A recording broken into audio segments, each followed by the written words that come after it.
Nice That You Are Looking At. Anti-Hero, a song by the American singer-songwriter Taylor Swift, and the lead single from her 10th studio album, Midnights, 2022. Swift wrote and produced the song with Jack Antonoff. It is a pop rock and synth-pop song driven by a 1980s-inspired drum loop generated with a Linn drum and retro synthesizers such as the Juno 6 and the Prophet 5. Inspired by Swift's insecurities. The lyrics focus on self-loathing and the impact of fame on her well-being. The bridge narrates a nightmare where her daughter-in-law murders her for her last will. Republic Records released the song for download and streaming on October 21, 2022. Music critics generally praised the catchy production and strong vocals of Anti-Hero. They deemed its lyricism candid and honest that showcased Swift at her most self-critical. Many publications ranked the song among the best releases of 2022.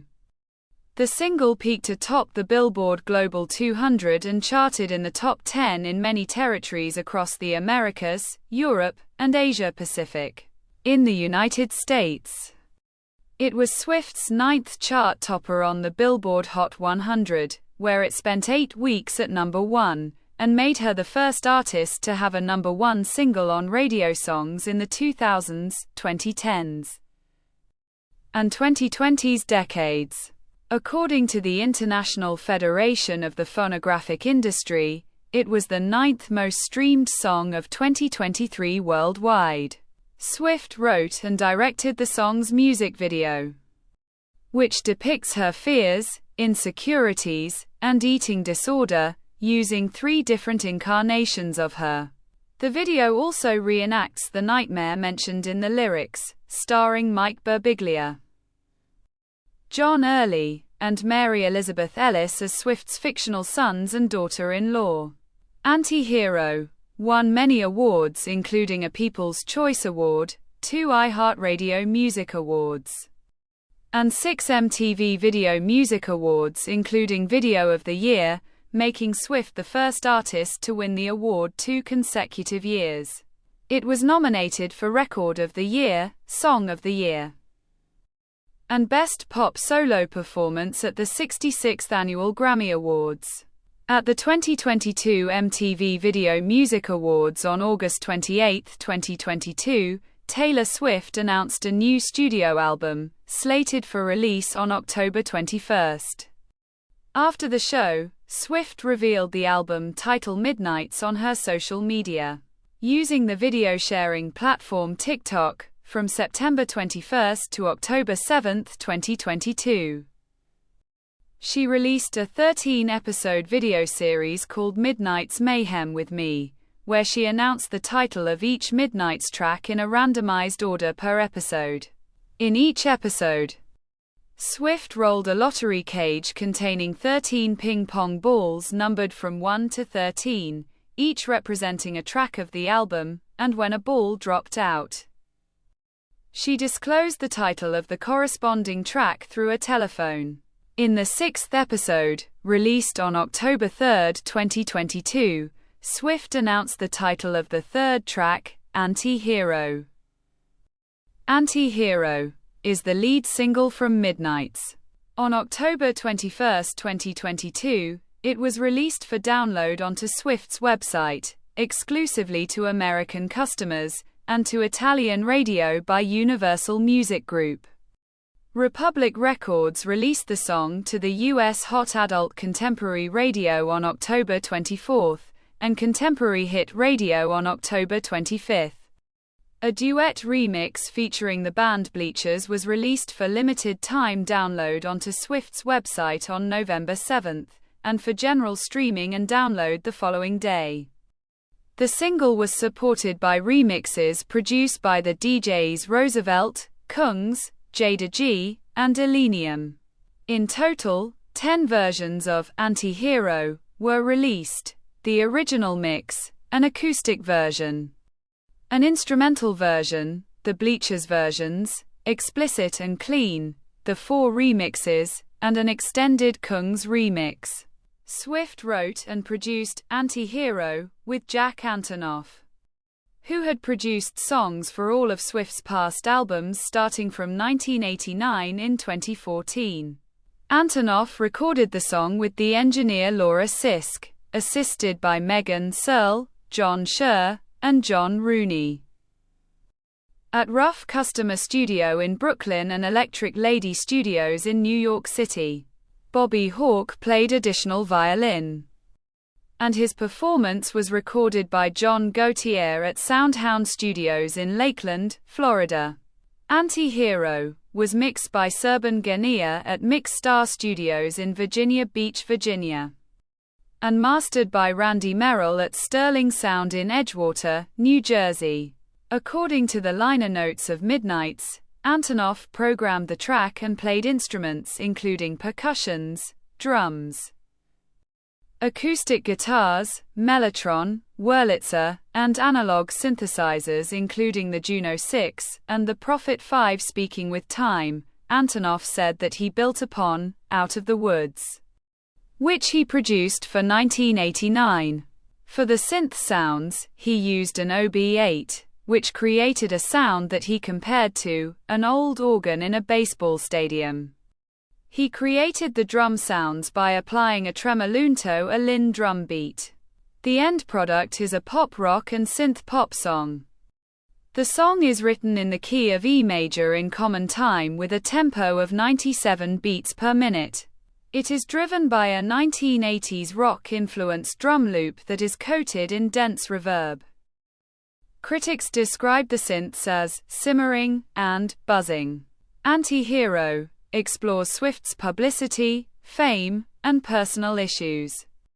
It marks a return to the autobiographical songwriting that she deviated from on the 2020 albums Folklore and Evermore.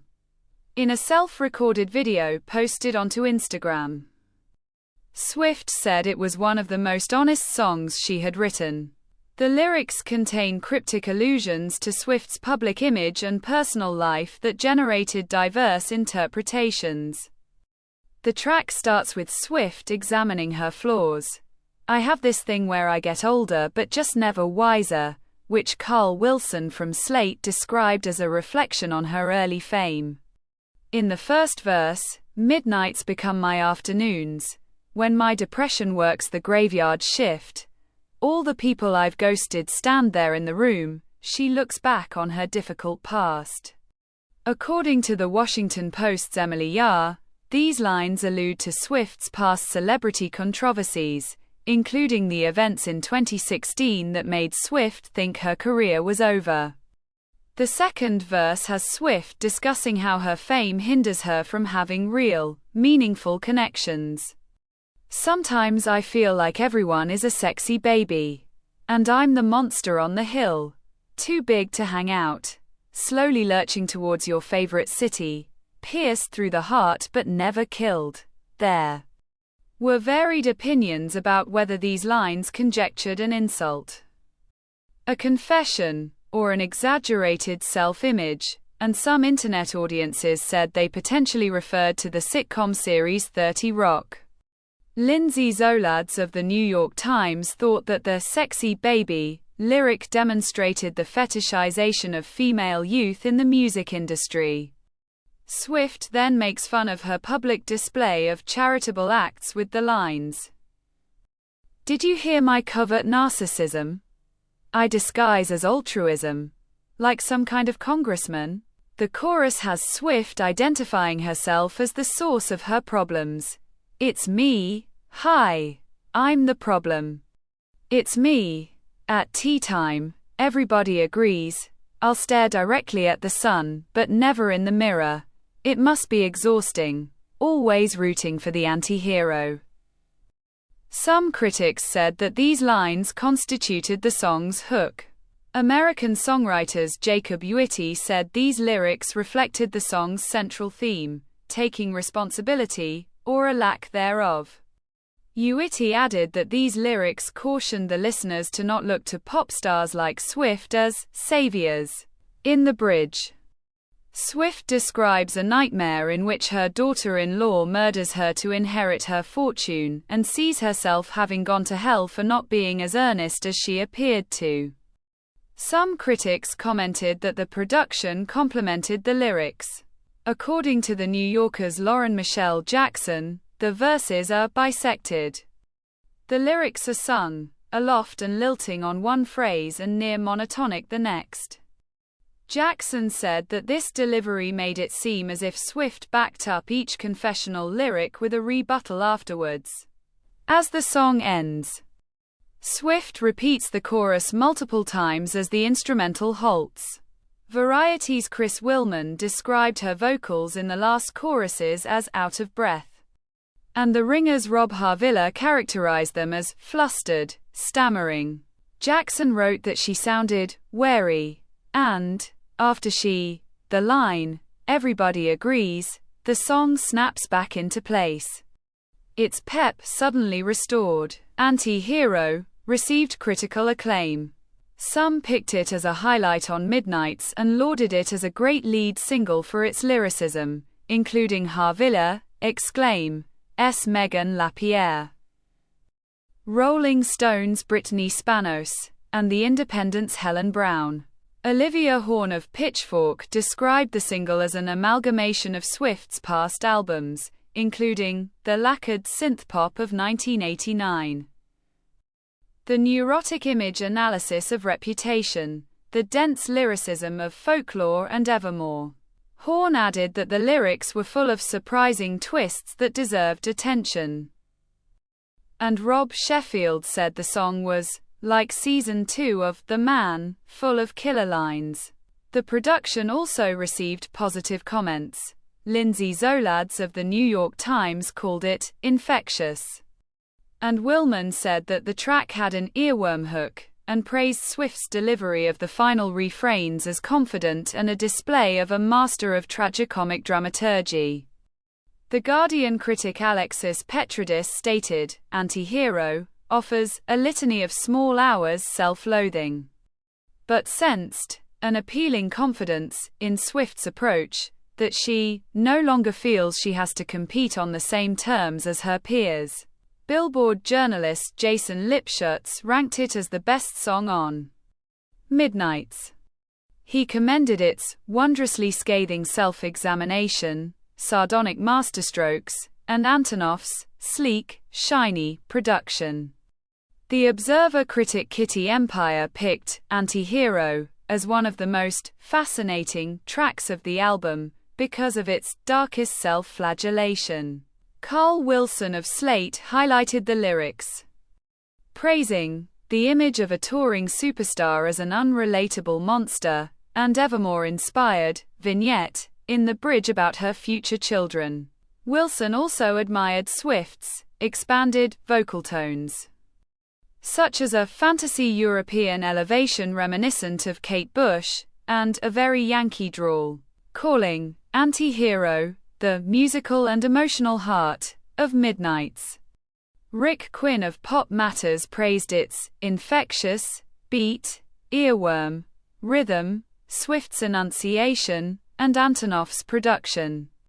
He interpreted the "Monster on a Hill" lyric as Swift's impossibility of blending in as one of America's biggest cultural figures. John Murphy of Music OMH regarded Anti-Hero as a Taylor Swift classic in the making, naming it one of the best songs she has ever written. DIY said, "Anti-Hero is arguably Swift's best lead single." GQ named Anti-Hero one of the best songs of 2022, in a less enthusiastic review. Mark Richardson of The Wall Street Journal said the music was overstuffed, and the lyrics were awkwardly overwritten. On October 16, Swift posted a short video on her social media accounts that depicted an itinerary of the events scheduled for the album launch, entitled Midnight's Manifest. It specified a music video release for Anti-Hero the same day as the album. Excerpts from the video were shown in a teaser trailer for the album's visuals during Amazon Prime Video's broadcast of Thursday Night Football on October 20th. Besides Swift, the names of the cast of the song's music video, Mike Birbiglia, John Early, and Mary Elizabeth Ellis, also appeared in the trailer. The music video for Anti-Hero, written and directed by Swift, premiered via her Vivo channel on YouTube at 8 o'clock Eastern Daylight Time on October 21st, 8 hours after the song's and album's release.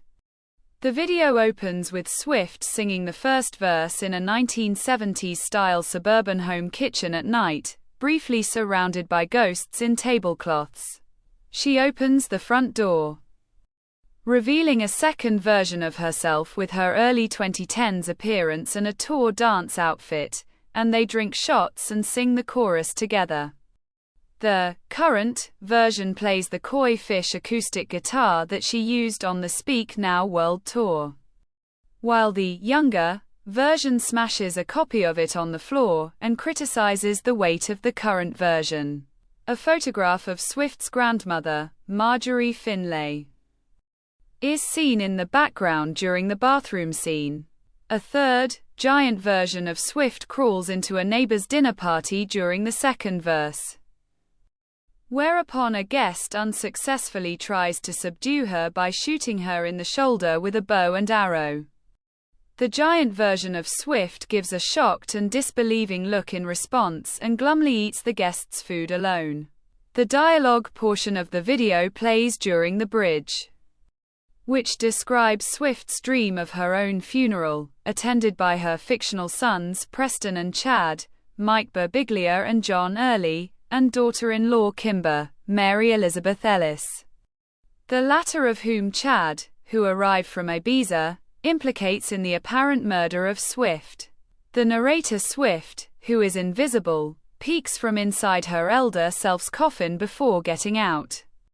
The three attendees learn that Swift's last will and testament leaves them each with 13 cents and bequeaths her assets, including a beach house, to her cats Benjamin, Meredith and Olivia, believing their mother left a secret encoded message, because that's what Mom would always do, a reference to Swift's Easter eggs.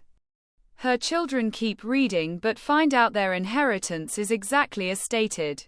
This leads to bickering over who capitalized on Swift's name the most, in ways such as Chad recording the funeral for his podcast or Kimber wearing Swift's dress from the Fearless tour. The ceremony ends in a brawl after Chad accuses Kimber of killing Swift by pushing her off a balcony. The final scene of the video shows the first two versions of Swift sitting on the rooftop and offering a bottle of wine to the giant version, who happily accepts. The music video received generally positive reviews from critics. However, a brief scene in the video alluding to Swift's struggles with eating disorder received mixed reactions from some social media users, who accused Swift of fat phobia. The scene depicts a depressed Swift stepping on a bathroom scale, which reads, "fat," making the other, happier Swift shake her head in disapproval. An op-ed from The Cut said the scene reinforces the idea of being fat as bad. Several other social media users defended Swift. Op-eds from publications such as The Guardian, The Independent and The Daily Telegraph, and television shows like The View also sided with Swift, arguing that context is important. And given her history with an eating disorder, she should not have to sanitize her psychological trauma to make her art digestible for audiences. They highlighted that the point of Anti-Hero and its video is to illustrate the warped workings of her brain back when she was in the throes of an eating disorder. Nevertheless, the video was later edited to remove the specific shot of the scale. The removal of the scene also sparked criticism. Maya Georgi of NBC News questioned why Swift has, once again, let criticism control her actions, and why did she not stand by the critique she was making with this scene. Georgi also said that Swift was boldly demonstrating the damage the rhetoric of valuing thinness and demonizing larger bodies has done to her, and that it's not an easy thing to unlearn. I am still unlearning it. Thousands of people across the gender spectrum are still unlearning it. Thomas Meir of Rolling Stone wrote Swift had to water down her artistic expression and how she chose to portray her lived experience, and concluded, simply put, it's not that thinks being fat is a bad thing, but that she was made to believe that it was. The casket in the funeral scene from the music video is a direct-to-consumer model purchased from a company called Titan Casket, based in Bellevue, Washington, and Andover, Massachusetts. It received online attention and experienced a huge spike in sales, according to the company.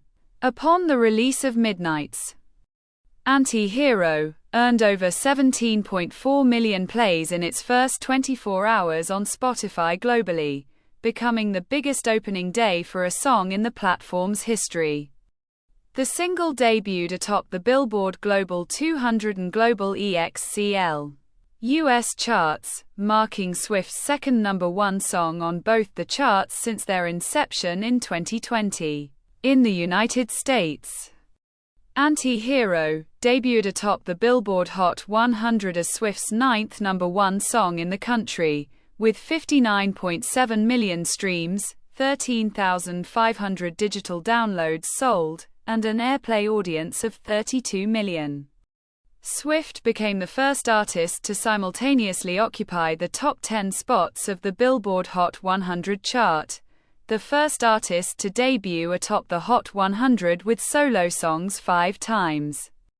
The female artist with the most top 10 entries, surpassing Madonna, the first artist to debut atop both the Billboard 200 and Hot 100 simultaneously as many as 4 times. And the first artist to occupy the entire top 10 of the Hot 100, streaming songs, and digital songs charts simultaneously. The single spent a total of 8 weeks at the top spot of the Hot 100, surpassing Blank Space, 2014, as Swift's longest-running #1 song.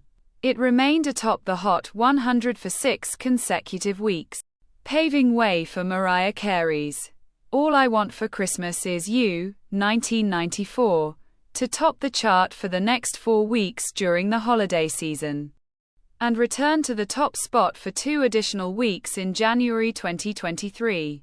Anti-Hero is the 10th song in Hot 100 history to spend its first 6 weeks at #1, and sold 327,000 digital downloads in its 3rd week in the US, achieving the biggest digital downloads week for any song since her own Look What You Made Me Do, 2017. Sold 353,000 in its first week. The song finished 2022 as the best-selling song of the year, with a total 436,000 digital downloads sold. Anti-Hero spent 28 weeks in the Hot 100 top 10, surpassing Shake It Off as Swift's longest-running top 10 single. The single was also Swift's first wide success on US radio formats since Delicate, 2018, topping several airplay charts. Anti-Hero debuted at number 13 on the Radio Songs chart, a personal best for Swift, and eventually became her 7th #1 on the chart, making Swift the first artist to score a chart topper in the 2000s, 2010s and 2020s decades separately. It peaked atop the pop airplay chart for 3 non-consecutive weeks, and became her 10th #1 on the chart and her first since Delicate marked her 9th #1 on the adult top 40 chart, which it ruled for 9 consecutive weeks to surpass Shake It Off as Swift's longest-running #1 single, and topped the adult contemporary chart dated March 25, 2023. To mark Swift's 8th #1 on the chart, the most for any artist in the 21st century. In Australia, Anti-Hero charted at #1 on both the ARIA singles and airplay charts. It marked Swift's ninth #1 song in Australia, and became the first song ever to debut atop the airplay chart. It has spent 6 consecutive weeks atop the singles chart, with its first 5 weeks alongside Midnight's #1 run atop the album's chart, a record chart double streak. Anti-Hero debuted atop New Zealand's singles chart as well, and spent 9 consecutive weeks atop the Billboard Philippines Songs chart, the longest for an international artist. In the United Kingdom, Anti-Hero marked Swift's second #1 single in the UK after Look What You Made Me Do. Both debuted atop the UK singles chart. Swift became the first woman since Miley Cyrus in 2013, Bangers and Wrecking Ball to simultaneously debut atop the albums and singles chart, following the #1 debut of Midnight's as well. Anti-Hero spent 6 consecutive weeks atop the chart, surpassing Look What You Made Me Do to become her longest-running #1 on the chart, and spent 15 non-consecutive weeks in the top 10, surpassing Shake It Off to become her longest-running top 10 hit, later surpassed by Cruel Summer. It debuted atop the Irish singles chart, marking her third chart topper in Ireland, and formed a chart double with Midnight's debut atop the Irish albums chart. The song was #1 in Ireland for 6 consecutive weeks. Elsewhere, Anti-Hero scored Swift her first top 10 song on Germany's Top 100 Songs chart since Look What You Made Me Do, debuting at #8 and later peaking at #7 whilst charting for 70 weeks, becoming Swift's longest-running single on the chart. Anti-Hero charted at #1 in Belgium and Latvia for 6 and 3 non-consecutive weeks, respectively. It broke the all-time records for the most streams for a song by an international artist in a week and day on Spotify Brazil and Canada. It received a gold certification from Music Canada within its first 5 days. Anti-Hero also topped the Canadian Hot 100 for 5 weeks, and marked her 9th #1 song in Canada. Anti-Hero was the 9th most streamed song of 2023 according to the International Federation of the Phonographic Industry, with an equivalent of 1.31 billion global subscription streams. The hook, "It's Me. Hi, I'm the problem. It's me," turned into a meme. This is the end of the video. Don't forget to subscribe. See you next time. Bye.